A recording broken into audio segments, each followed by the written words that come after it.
So hello everyone and welcome to Learn Up IAS. तो आज की इस क्लास में हम लोग डिस्कस करेंगे fourth India Africa forum summit जो कि नेक्स्ट मंथ इंडिया में होने जा रहा है। सो इनफैक्ट हम लोग जानेंगे कि प्रीवियस 3 समिट्स के बारे में भी, यानी फर्स्ट वाला, सेकंड वाला और थर्ड वाला कहाँ हुआ था। आपने सुना होगा थर्ड वाला काफ़ी फेमस हुआ था और वो इंडिया में हुआ था। So will be discussing about that. फिर हम लोग डिस्कस करेंगे कि अफ्रीकन यूनियन क्या होता है इस क्लास में, बिकॉज उसमें अफ्रीका क्या पार्टिसिपेशन है इंडिया अफ्रीका फोरम समिट में। तो अफ्रीकन यूनियन कहाँ है, हेडक्वार्टर कहाँ, उससे रिलेटेड सारी चीजें हम लोग डिस्कस करेंगे। And what are the benefits India is going to get. और अभी राइट नाउ चूंकि वॉर्स हो रही है तो इसलिए इंडिया को भी जरूरत है अफ्रीका की, and vice versa. So let us begin. So अगर आपने, आई एम श्योर अगर आपने आर्टिकल्स पढ़ा होगा इन द लास्ट 3-4 डेज तो आपने ये देखा होगा कि it will be a message of stability in turbulent world. So turbulent world आपको पता होगा अभी राइट नाउ, अगर आप गल्फ कंट्रीज में आपने देखा होगा, सो वॉर्स आर हैपनिंग, है ना, Iran, Israel and US, Lebanon, सब आपने देखा होगा, है ना। तो इवन सीज फायर भी, टॉक्स भी हुआ तो भी there are frictions in strait of Hormuz अभी भी ब्लॉक्ड है, आपको पता होगा, ठीक है। तो इस टाइम पर अगर इंडिया और अफ्रीका मिलकर के सबमिट कराते हैं और तो ये एक मैसेज होगा स्टेबिलिटी और पीस का। तो ये देखो 23 अप्रैल की आर्टिकल है और उन्होंने वेबसाइट भी लॉन्च की, लोगो भी लॉन्च किया, ये लोगो है, और वेबसाइट लॉन्च की fourth India Africa forum summit जो कि मई में होने जा रहा है। Will be talking about that, है ना। सो ये हम लोग जानेंगे। तो India Africa ties signal stability in a turbulent world, है ना, सेज मिस्टर एस जयशंकर। सो IAFS India Africa forum summit fourth वाला इंडिया में होने जा रहा है 28 से 31 मई को। ओके, आप देख सकते हो, and there were leaders from African countries. So African countries से भी रिप्रेजेंटेटिव इसमें यहाँ मौजूद थे। ओके, तो 23 अप्रैल को ये न्यूज आई थी, है ना। Speaking at the launch of the theme website और लोगो, थीम वेबसाइट और लोगो लॉन्च किया गया। उसमें एस जयशंकर साहब ने, जो कि फॉरेन मिनिस्टर इंडिया के, उन्होंने ये कहा। ओके, तो ये है थीम, आप देख सकते हो, थीम है एंड्योरिंग पार्टनरशिप शेयर्ड विजन। सो ये थीम है, वेरी इंपॉर्टेंट, बिकॉज हम लोगों ने यूपीएससी में देखा है थीम्स पर, जब जैसे अगर आपने देखा होगा जब ओलंपिक्स हुए थे तो लोगों ने थीम पूछ दिया था, ओके, ओलंपिक्स का। तो इसलिए of course they can ask question. So India Africa forum summit 28 से 31 मई 2026 को होगा और ये इसका लोगो है। अगर आप गौर से देखो, इसमें इंडिया और अफ्रीका पूरे कॉन्टिनेंट का फोटो बनाए और फ्रंट फेस ऑफ लायन है, ठीक है। तो सबसे पहले आपको ये पता होना चाहिए कि अफ्रीका यूनियन होता क्या। सो ये इंडिया है, ये अफ्रीका कॉन्टिनेंट है ना। सो let me right it here, है ना। ये है सॉरी स्पेन नहीं है, ये वाला हिस्सा। So let me make it more clear.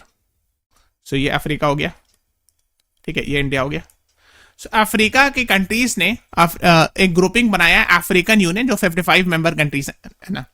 और इनका जो हेडक्वार्टर है, मेन जो है पॉलिटिकल सेंटर एडिस अबाबा है। सो इथोपिया की जो कैपिटल है एडिस अबाबा, यहाँ इनका मेन हेडक्वार्टर है।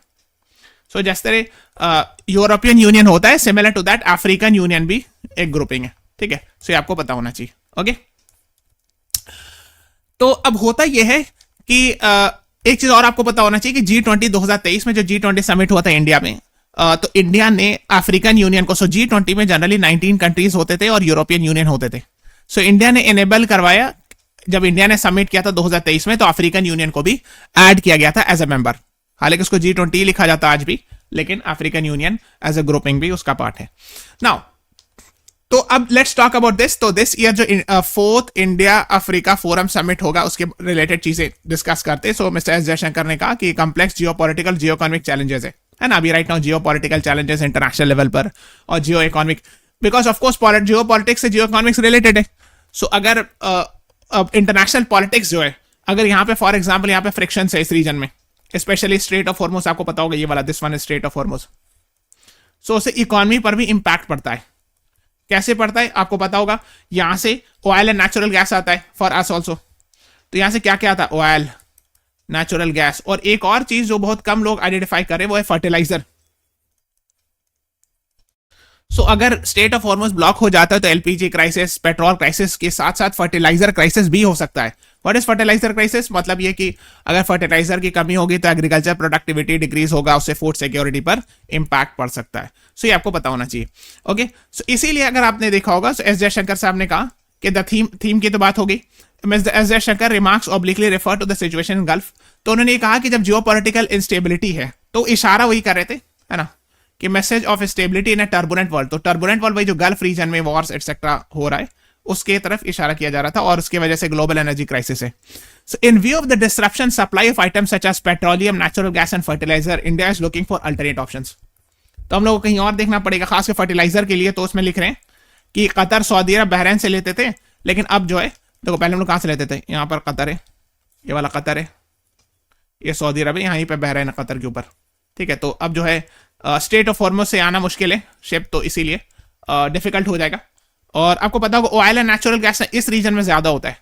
सो यहीं से जो शिप्स आती थी वो वाला ब्लॉक हो रहा रीजन, ठीक है ना। इस रीजन में ऑयल एंड नेचुरल गैस ज्यादा होता है, oil, natural gas, fertiliser etcetera, ठीक है। तो अगर आप बोलो कि सर शिप से सऊदी अरब से ऐसे भी आ सकता है, बट वो काफी लॉन्गर रूट है। और I am sure you must be aware, यहाँ पर जो है जो बाबल मंदब स्ट्रेट है वहां पर हाउतीज ने भी ब्लॉक कर रखा है। आपको पता होगा हाउतीज जो कि यमन बेस्ड ग्रुप है, तो वो भी एक प्रॉब्लम है ना। बट ये स्टेट ऑफ हॉर्मुज तो काफी ज्यादा इसमें वॉर्स है और फ्रिक्शन है, आपको पता होगा, है ना। सो इसीलिए इंडिया ने कहा है कि अफ्रीका की तरफ मूव करते हैं, is expected to focus on Algeria, Tunisia, Libya, Morocco, है ना। एटलीस्ट नेक्स्ट मॉनसून सीजन के लिए फर्टिलाइजर बहुत इंपॉर्टेंट है, टाइम पर फर्टिलाइजर आना जरूरी है। सो अल्जीरिया, तुनिशिया, मोरक्को और क्या है एक और कंट्री लीबिया, है ना। इन लोगों से हम लोग फर्टिलाइजर ले सकते हैं। तो यहां पर स्टेट ऑफ गिब्राल्टर है, आपको पता होगा, ये सब पूछते हैं, मैप्स का क्वेश्चन आता है यूपीएससी में।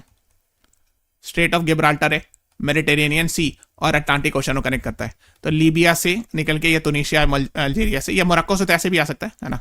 सो ये क्रॉस करके मोरक्को में तो ऐसे आ सकता है विदाउट स्टेट ऑफ गिब्राल्टर, लेकिन अल्जीरिया से, तुनिशिया से, लीबिया से निकल के स्टेट ऑफ गिब्राल्टर क्रॉस करके ये ऐसे आ सकता है ना। सो इस रीजन को बाईपास कर सकते हैं, बिकॉज राइट नाउ फर्टिलाइजर बहुत इंपॉर्टेंट है ना। अगर आप टाइम पर, जब मानसून सीजन होगा उस टाइम पर, जब आप खरीफ क्रॉप सो करते हो तो उस टाइम पर यू नीड फर्टिलाइजर, ठीक है। तो इसीलिए इसकी बात की जा रही है, इसीलिए यहां पर we are moving towards Africa. तो अफ्रीका की तरफ ध्यान देना जरूरी है।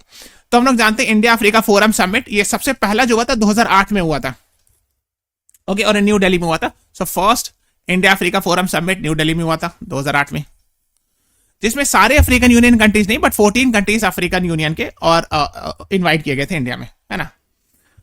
और जनरली प्रेसिडेंट या प्राइम मिनिस्टर आते हैं, नहीं तो फॉरेन मिनिस्टर वगैरह को भेज दिया जाता है, but generally head of the state यानी प्रेसिडेंट या प्राइम मिनिस्टर को भेजा जाता था, ठीक है। जनरली अज्यूम ये किया गया था ओरिजिनली कि हर 3 साल पे, every 3 years will be having meeting, okay, लेकिन इसको फॉलो नहीं किया गया। सो 2008 के बाद 2011 में तो हुआ, है ना, नेक्स्ट वाला तो ठीक हुआ 2011 में। So second India Africa forum summit, ठीक है, ये हुआ था अदिस अबाबा, इथियोपिया की कैपिटल, जहां अफ्रीकन यूनियन का हेडक्वार्टर है ना। सो 15 अफ्रीकन कंट्रीज था और इंडिया का भी रिप्रेजेंटेशन था, है ना। जो थर्ड हुआ था ये काफी फेमस हुआ था 2015 में, ये अगेन न्यू दिल्ली में हुआ। तो अगेन 4 साल बाद हुआ, इंस्टेड ऑफ 3 years 4 साल बाद हुआ, ओके। तो ये हुआ था अक्टूबर 2015 में थर्ड समिट, और इसमें काफी सारे 41 लीडर्स को बुला लिया गया था, ठीक है, अफ्रीकन यूनियन के, ओके। तो ये काफी फेमस हुआ था इंडिया में। उसके बाद आइडियली हमने कहा ना कि 3 साल या 4 साल, एटलीस्ट 4 साल के बाद होना चाहिए। Now we are having after 10 साल के बाद, 10.5 साल बाद, 10.5 years के बाद 2026 में will be having fourth India Africa forum summit. तो ये काफी ज्यादा इंपॉर्टेंट होने वाला है, इसीलिए आप इसको फॉलो करते रहिएगा। इसीलिए ये आर्टिकल है, it will be a message for stability in a turbulent world, because right now हम लोग को अफ्रीका की जरूरत है, वहां से नेचुरल फर्टिलाइजर्स मंगवाने भी है, और भी बहुत सारे रीजन है ना। तो अफ्रीका को पाई central place in India's foreign policy, our civilisational linkages etcetera, है ना। तो ये सब पर डिस्कशन हुआ। आप चाहो तो ये पढ़ सकते हो, जो 23 अप्रैल को honourable foreign minister mister S Jaishankar ने स्पीच में कहा, ठीक है। सो लोगो, थीम, वेबसाइट वगैरह लॉन्च किया गया, ठीक है। उसमें international solar alliance, global biofuels alliance, coalition of disaster resilient infrastructure, international big cat alliance, इन चारों में इंडिया का रोल है, ठीक है। तो प्लीज इन चारों को पढ़िएगा, इस तरह से क्वेश्चंस आते हैं, international solar alliance, global biofuel alliance, CDRI और international big cat alliance. Please read it, इसको डिटेल में पढ़िएगा, ठीक है। तो उसके बाद आप और चाहो तो डिटेल में जाके पढ़ सकते हो महासागर इनिशिएटिव क्या होता है। तो इसमें जो जो चीजें डिस्कशन हुई, कीवर्ड्स, व्हाट इज आईटेक, वैसे ये सब आएगा जब अफ्रीकन यूनियन पर टॉक्स फर्दर, जब 28 से 31 मई को विल बी हैविंग मीटिंग, है ना। तो जब fourth India Africa forum summit होगा तो उस टाइम पर न्यूज में आएगा ये सब, ठीक है। सो हम लोग उस टाइम पर डिस्कस करेंगे इसको, ठीक है। सो अभी इतना रहने देते हैं, है ना। So you have got a basic idea तो जब भी और क्लासेस, जब भी समिट होगा, will be having classes on that. So please subscribe to our channel, press the like button, share this video. Thank you everyone, thanks for watching, have a nice day.